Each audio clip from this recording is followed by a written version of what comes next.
Hi, I'm Jim from Trek World.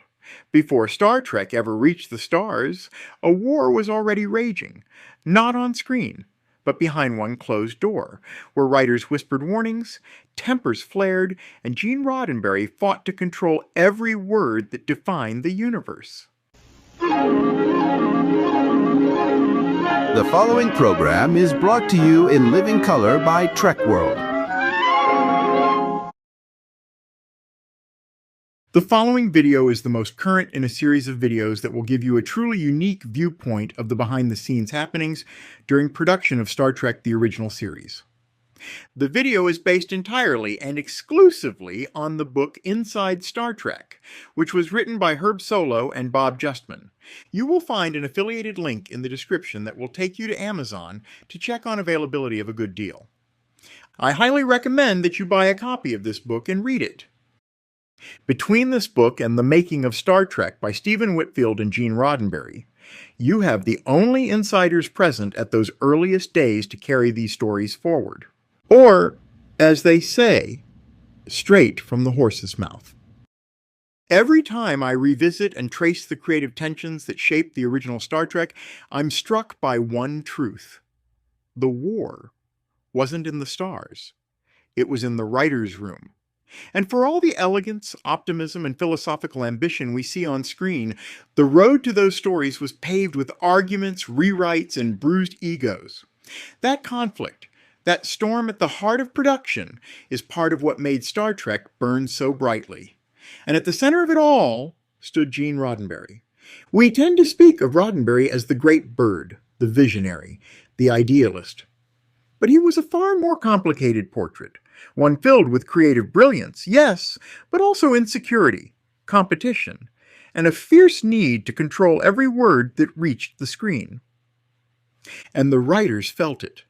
The earliest hint comes quietly, in the recollections of how scripts were handled. Writers would submit a draft, some would get notes, some would get praise, but many, far too many, would discover that by the time filming began, whole sections of their work had been rewritten, scenes reshaped, themes softened or sharpened, dialogue altered beyond recognition, and the person behind the pencil was often Roddenberry himself. It wasn't unusual for him to take a script home late at night and return the next morning with pages so revised that the original writer could barely recognize their own fingerprints. Sometimes the changes were brilliant. Sometimes they weren't. But always, they were his. This stirred a quiet anger among the writers, a sense that their voices were being overwritten by someone who couldn't stop himself from bending every story toward his personal vision. And that vision was strong. It carried threads of morality, exploration, humanism. But it also clashed with the instincts and talents of the writers he had handpicked. But many writers warned each other privately. If you don't want to be rewritten, don't work on Star Trek. That's a chilling piece of oral history, a whispered warning that passed from writer to writer, and yet they kept coming. The best of them, the most daring, the most imaginative. Because something about Star Trek made the fight worth it. I keep thinking about the dynamic between Roddenberry and Gene Coon. Coon had a knack for structure, humor, and humanity. He brought a warmth to stories that counterbalanced Roddenberry's sometimes rigid idealism. And because of that, Coon wrote quickly, cleanly, confidently. His scripts didn't need heavy rewriting. But others weren't so lucky. Especially the freelancers. Writers who only dipped into Star Trek for one episode found themselves blindsided.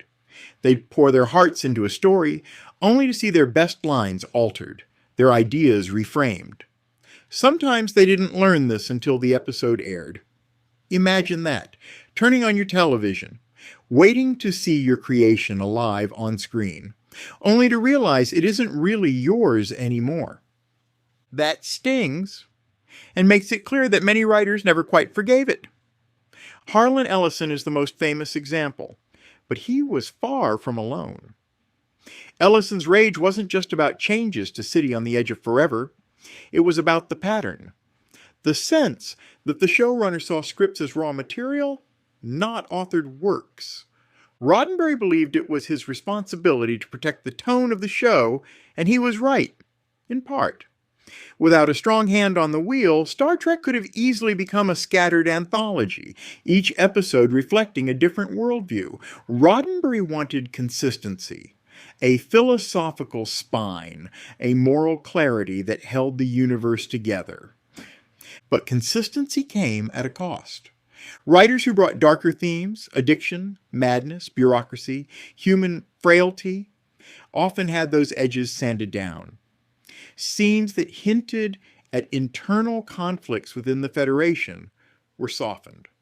Relationships that leaned too far into romance were redirected. Anything that contradicted Roddenberry's vision of a progressing humanity faced heavy scrutiny. And yet, despite the tension, writers respected his ability to think big, to push past cliches, to challenge the boundaries of genre television. They knew he saw Star Trek not just as entertainment, but as a set of parables, stories meant to show what humanity might become. That duality is powerful. Admiration tangled with frustration, genius interwoven with conflict, vision colliding with collaboration. One writer described him as charming one day, terrifying the next. Another recalled meetings where Roddenberry would pitch ideas with childlike enthusiasm, then dismiss alternate approaches with a firmness that shut down the room. You can almost hear the tone shifts, the warmth, the grip, the steel beneath the smile.